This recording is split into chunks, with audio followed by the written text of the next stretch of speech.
Prix du XRP, 2,99 $. On flotte avec les 3 $. La trade d'hier est toujours valide. Okay. On n'est pas assez proche de se faire sortir. Ça dépend de où on est rentré là. Peut-être que cette chandelle-là est venue nous chercher. Mais, en tout cas, il y avait un 8 cents de stop et un 8 cents de take profit. Toujours en marche. Mais le train est en train de perdre de la puissance. Okay. Mettons que la trade elle a peu de chances de succès. Okay? Mais elle est toujours valide. Alright? Il y en a qui sont peut-être sortis de la trade, il y en a qui sont peut-être pas rentrés. Ça dépend de votre appétit du risque. C'est pas tout le monde qui veut rentrer sur une chandelle où il y a eu un push comme ça et un momentum. Et suivant un momentum comme ça, la plupart du temps, il y a une continuation. Des fois non, comme on peut voir ici ou ici. Des fois oui, il y a une continuation. Ça dépend. Okay? C'est jamais pareil. C'est tout le temps quelque chose qu'il faut avoir en considération. Bon, fait que pour ceux qui ne connaissent pas CryptoOli, j'espère que vous allez bien aujourd'hui. Je fais des vidéos depuis plus de 5 ans sur XRP. Et aujourd'hui, je vais vous présenter, tel que promis, une série sur le banquier que je vous parle depuis quelques temps, qui va vous dévoiler des affaires assez incroyables. On va y aller avec la partie 1. Okay? Ça dure 9 minutes. Je vais vous présenter une partie par jour parce que je crois que présenter ça d'une claque, c'est pas une bonne idée. Fait une partie par jour, je vous présente ça juste avant. Je voulais vous dire merci pour ceux qui participent aux questions que je pose dans les posts. Et on peut voir qu'il y a eu quand même pas mal de commentaires suite à ma question d'hier, que les 250 premiers à commenter ce post vont recevoir une surprise. Et 115 commentaires, je ne sais même pas si c'est déjà arrivé dans toute l'histoire de cette chaîne d'avoir 115 commentaires en 16 heures. Okay? Alors participez le plus possible. Et comme ça, tout le monde va être content, je vous le promets.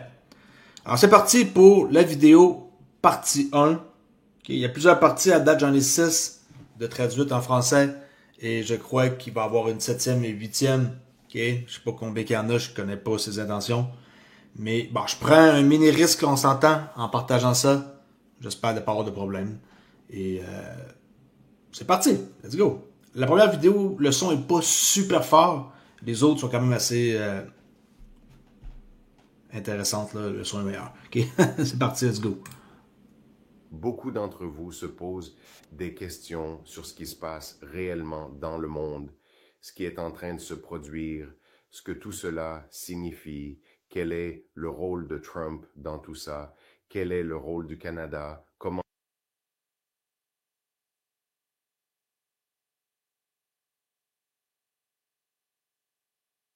Beaucoup d'entre vous se posent des questions sur ce qui se passe réellement dans le monde, ce qui est en train de se produire, ce que tout cela signifie, quel est le rôle de Trump dans tout ça, quel est le rôle du Canada, comment tout cela s'articule, qui sont les acteurs en présence.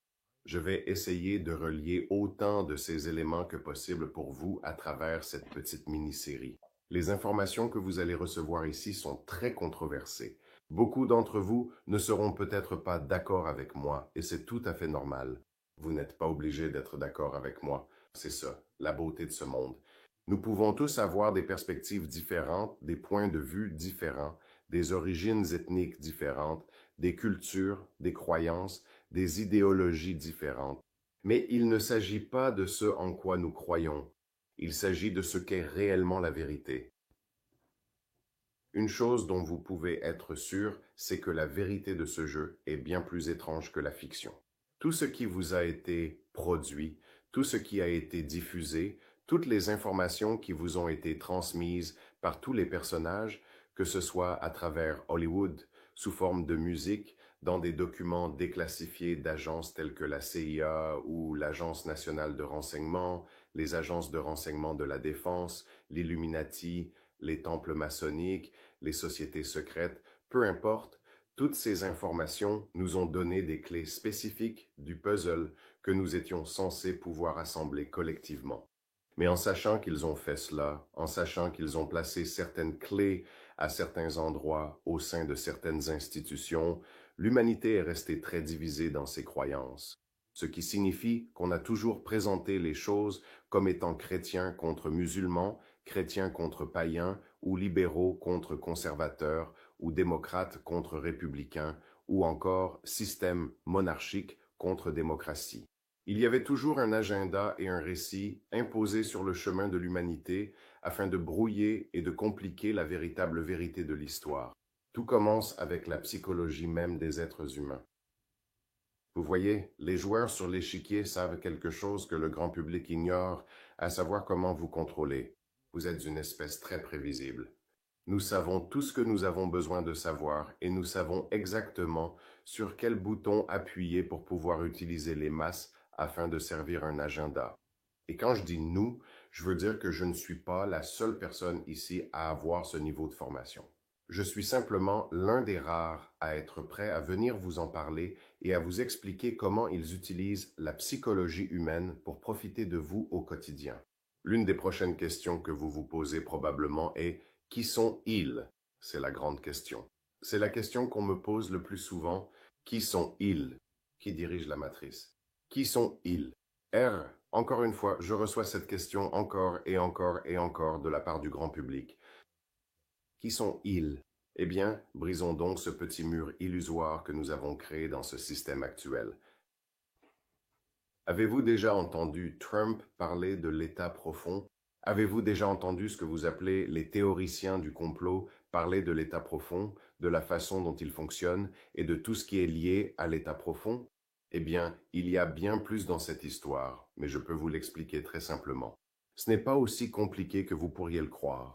C'est simplement le fait que vous devez être capable d'accepter une nouvelle perspective sur votre réalité. Vous voyez, l'une des choses, c'est que pendant que vous parcourez le monde en jouant aux dames, les contrôleurs de la matrice ou l'état profond jouent aux échecs. Et pas n'importe quels échecs, ils jouent aux échecs multidimensionnels. C'est-à-dire que non seulement ils ont toujours plusieurs coups d'avance sur vous, mais ils contrôlent aussi totalement l'ensemble de l'échiquier. Or, les gens ne comprennent pas vraiment cet aspect-là. Donc, la meilleure façon pour moi de vous montrer comment ce jeu se joue, c'est de vous le montrer concrètement à l'aide d'un échiquier. Et à la fin de cette explication, vous devriez savoir ce que sont les fictions corporatives de facto débitrices qui opèrent dans le domaine public, par opposition à l'homme et la femme réels, vivants, de jure, qui opèrent dans le domaine privé. Vous allez comprendre comment fonctionnent les banquiers centraux privés. Vous allez découvrir comment tout l'état profond a été mis en place. Vous allez voir comment tout le plateau est réellement utilisé, le niveau du jeu auquel vous participez, ainsi que chaque texte confus qui a été publié pour vous empêcher de progresser dans le système. Alors, sans plus tarder, passons directement au sujet. Regardons le plateau, l'échiquier, et voyons si vous pouvez saisir exactement ce qui se passe. Ce que vous voyez devant vous ici, c'est un échiquier standard. Donc ce plateau, en fait, c'est l'une des plus belles pièces que nous ayons. Tout cela est en marbre vieilli. D'ailleurs, toutes les pièces sont faites à la main. Et il représente en fait les conquistadors espagnols contre l'Empire Maya. Mais nous allons utiliser celui-ci comme exemple pour pouvoir vous montrer l'ensemble du plateau, comment ce système fonctionne, comment il opère et à quel jeu vous jouez réellement sur ce paysage géopolitique, en gros le jeu des trônes. Donc, la première chose que je vais faire ici, c'est retirer les pièces claires du plateau, donc ces pièces claires ici, et nous allons commencer à les placer une par une.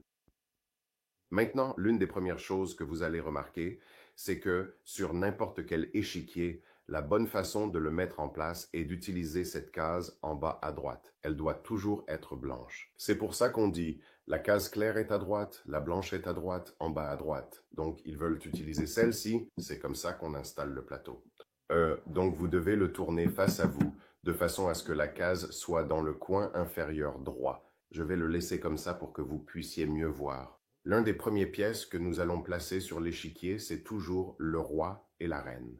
Maintenant, dans le jeu de la vie, pendant la narration de Matrix, on pourrait supposer qu'il s'agit d'un ou deux membres de la famille royale. C'est généralement le rôle qu'on présente au grand public, mais mes amis, ce n'est tout simplement pas le cas. En réalité, le roi et la reine sont censés représenter le divin masculin et le divin féminin. C'est en fait la véritable nature de la matrice et l'un des plus grands secrets qu'il vous cache. Le roi et la reine de la soi-disant Angleterre ou de n'importe quelle autre nation n'entrent réellement en jeu qu'un peu plus tard dans la partie. Donc, pour vous donner une meilleure perspective, j'ai simplement déplacé ce plateau un tout petit peu et regardons ensemble. Ici, nous avons le divin masculin et le divin féminin qui sont censés représenter les énergies de cet univers. Et selon l'histoire, si vous réunissez un divin masculin et un divin féminin qui sont complètement guéris, qui ont travaillé sur leur part d'ombre, qui ont affronté leur ego, ils devraient être capables d'accomplir tout ce qu'ils souhaitent dans cet univers. Mais il y a un problème une fois qu'on arrive au sommet, il y a un problème une fois qu'on arrive ici. La question est, vers qui se tournent-ils?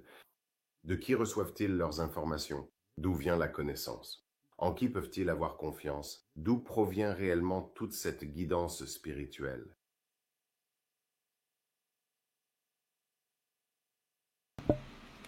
Bon, partie 1. Je sais qu'il y en a qui aimeraient ça voir la partie 2 tout de suite. Parce que là, c'est là que ça va être vraiment intéressant. Je vous le dis, qu'est-ce que vous allez apprendre va probablement changer votre vie à jamais sur la façon dont le monde est géré et par qui et pourquoi et comment que c'est fait. C'est incroyable. Là. Ça fait longtemps que c'est le même en plus. C'est pas de quoi de nouveau, mais je peux vous garantir un truc, c'est qu'il n'y a personne qui sait l'information que je vais vous dévoiler ici avec le banquier privé. Là. En passant, on peut voir qu'il est un membre franc-maçon. Là. Je ne sais pas si vous avez remarqué ses bagues.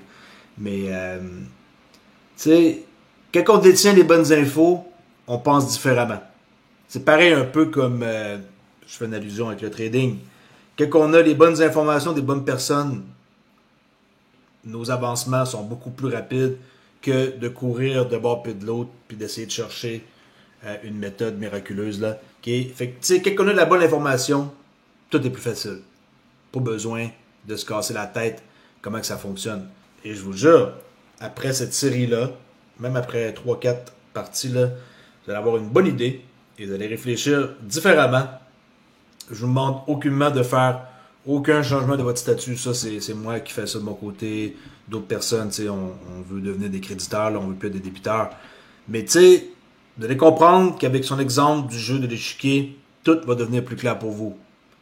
Quand on est au sommet, comme la fameuse reine et roi, en réalité, c'est pas vraiment ça qu'ils sont là, ok? Ben, ils reçoivent les ordres de qui? Vous allez comprendre pourquoi. Et je suis persuadé là, qu'il n'y a personne qui sait ça comme information. Parce que pour détenir cette information-là, il faut avoir, par exemple, des contacts avec des membres des sociétés là, secrètes. Puis on sait tous là, que des membres de sociétés secrètes, il y en a plein. Ok? Il y en a une tonne. Il y a des milliers de sociétés secrètes. Alors, ces informations-là, quand on les détient, on les détient. Puis moi, ben, je me suis dit, pourquoi pas leur partager ça à travers mes vidéos de XRP que je présente à chaque jour. Alright. Alors, demain, je vais vous présenter la partie 2. Soyez patients. Je sais qu'il y en a qui aimeraient ça avoir toutes les parties d'une shot. Mais j'essaie de voir aussi comment est-ce que YouTube vont réagir. On ne sait pas, hein, lui, il a été ban de TikTok pour avoir présenté cette série-là. Là, sur X, il la présente. Je ne sais pas s'il va être ban, il y a pas mal plus de liberté sur X. Là, moi, je la traduis en français, je la présente sur YouTube. Je pense que je vais être correct. Je pense. Alors, si vous voulez en jaser, et venez faire un tour sur Discord pour en discuter. Pas de problème. Discord est open pour tout le monde. Comment on y accède? Simplement en allant sur wap.com, Club Traderoli par défaut. Accès gratuit Discord. Vous faites un petit copier ici. Accéder. Okay, right-click. Surligner. Surligner comme ça ici. Right-click. Accéder à Discord. Si vous voulez vraiment venir jaser. Okay, accepter une invitation si vous avez déjà un compte. Ou rejoindre. En faisant rejoindre, ça amène une page. Et dans le fond, la page, ça l'indique, le lien qui est là. Ça, c'est juste parce que je sais qu'il y en a qui sont pas capables de comprendre qu'on peut rejoindre ici. Là. J'ai tout enlevé ça, puis je vous ai facilité la tâche. En passant, il n'y a personne qui va communiquer avec vous ici. Okay? S'il y a quelqu'un qui communique avec vous, c'est pas moi. Je fais des messages sur une base maintenant quotidienne. Okay? Attention aux arnaques. Il y a juste un crypto-ID et c'est écrit de cette façon-là. CRYPTOOLI. Pas de trait d'union, pas de point, pas d'exclamation, pas de tiret, pas de triple O. Okay? Il y en a un là, qui s'appelle CryptoOli. Il met un O de plus. Ça peut être vraiment comme facile de vous faire avoir. Je ne communique pas avec personne. Je fais aucune demande d'amis. Okay? Si je rentre en contact avec vous, c'est parce que vous me l'avez demandé. Alright, comme pour de l'aide, là. Fait qu'ici, en message privé, bien sûr, je communique avec tout le monde. Mais c'est vous en premier qui allez faire les premiers pas. Not your key, not your crypto. Protégez votre crypto avec un dispositif comme ça, Decent. Faites attention, vos 24 mots sont super importants. Et hier, il y a quelqu'un qui me contait que la personne de confiance qui a mis ces 24 mots a eu un problème. Okay? Il y a eu du feu chez eux et il aurait pu tout perdre. Okay? Parce que vos 24 mots, c'est ça que vous devez protéger. Cette clé-là, au pire, vous en achetez un autre. Elle vous sert, elle, pour activer, c'est comme accepter une transaction in and out, puis faire après ça un lien avec votre téléphone pour l'application web. Mais en tant que tel, c'est vos 24 mots que vous devez ne pas perdre. Si vous perdez, mettons, exemple, vous avez une feuille, vous répandez du café, puis là, votre feuille, elle est, je sais pas, on va dire qu'il vous manque 4 mots et que vous n'avez pas d'autres copies. Ben, vous êtes foutu. Vous êtes foutu. Si vous savez pas c'est quoi les 4 mots qui ont été splashés par le café, c'est fini. Fini pour vous. OK, fait que The Best, je le dis, The Best, coffret de sûreté à votre banque. Moi, ça me coûte 45$ par année. OK, j'arrive là, il y a un employé qui savait prendre une clé. Moi, j'ai ma clé. Merci, bonjour, bye. Elle ouvre en premier, elle s'en va. Moi, j'ouvre mon coffret. Puis c'est tout. Là-dedans, on peut mettre qu'est-ce qu'on veut, là, une montre de valeur, on peut mettre de l'art, tu sais, comme, c'est comme assez grand, là, c'est, je dirais à peu près 2 pieds de long. C'est pas super large, 2 pieds de long, la hauteur, c'est pas très non plus haut, mais on peut rentrer du stock. Fait que, tu sais, une feuille là-dedans, je veux dire, avec vos 24 mots, c'est la place la plus safe, là. Si une banque passe au feu, vous êtes vraiment malchanceux. Fait que The Best, 2 copies, une chez une personne de confiance et une à la banque. Okay? Même pas besoin de séparer vos mots en deux, là. Au pire, chez vous, caché, coupé en deux, 12 mots quelque part, 12 mots quelque part. C'est impossible que quelqu'un trouve ça, là. À moins de mettre ça en dessous de son matelas, là, ça serait idiot, là. Fait que, tu sais, faites attention. Not your key, not your crypto. Si vous laissez ça sur un exchange, vous risquez de vous faire avoir. Parce que les exchanges, ce ne sont pas à vous. Okay? Les XRP que vous mettez dans le portefeuille de Binance, c'est pas vous. Désolé de vous dire ça, mais c'est pas vous. C'est leur clé. Et s'il arrive de quoi, vous pouvez être dans le trou. Alright, une clé, 129. Je prends la peine d'en parler parce que c'est très important. Ça reste que nos XRP vont valoir cher. Et si j'en parle pendant plusieurs minutes, il y a une raison. Okay? Fait que Decent, une clé 129 au lieu de 160, 30$ d'économie. Sinon, 2,19 au lieu de 3,18 pour 99$ d'économie. Donnez ça à votre conjointe. Puis si vous perdez ça, faites-vous-en pas. Vous en recommandez. S'il arrive de quoi, votre empreinte qui est là, s'il arrive de quoi, c'est pas grave. Vous repartez avec une nouvelle clé, vous mettez vos 24 mots, vous les importez là-dedans, c'est tout. Perdre ça n'est pas grave, c'est vos 24 mots que vous ne devez pas perdre. Ça, c'est un dispositif qui vous sert à faire les transactions et tout, mais en tant que tel, c'est juste un dispositif. Okay? C'est une bébelle. Mais c'est plutôt cool d'avoir ça. Quand on accepte une transaction, quand on envoie une transaction, c'est vraiment une belle bébelle, comme on dit. Alright, je laisse là-dessus. On s'en jase plus tard pour une vidéo quotidienne sur XRP. Puis demain, la partie 2, vous allez la recevoir sur le banquier privé international qui partage des infos en or sur comment que ça fonctionne, le monde, et comment qu'on peut se détacher tout en gardant une partie de soi. Là, si on pourrait dire, on se sépare en deux, mais on garde une autre partie qui opère dans le public et une partie dans le privé. C'est ce que je vais faire. C'est ce que je vais vous montrer. J'attends toujours d'avoir mon trust par la malle. Ça devrait être aujourd'hui, ça fait 21 jours. Dans mon cas, j'ai payé pour Expedited là, service. Fait qu'aujourd'hui, ça fait exactement 21 jours, sans compter les week-ends. Fait que je vais avoir mon trust aujourd'hui ou demain, ou peu importe, là, cette semaine, ça c'est clair. Si je l'ai pas, je vous le dirai aussi. OK? Merci beaucoup. À plus la gang. Ciao.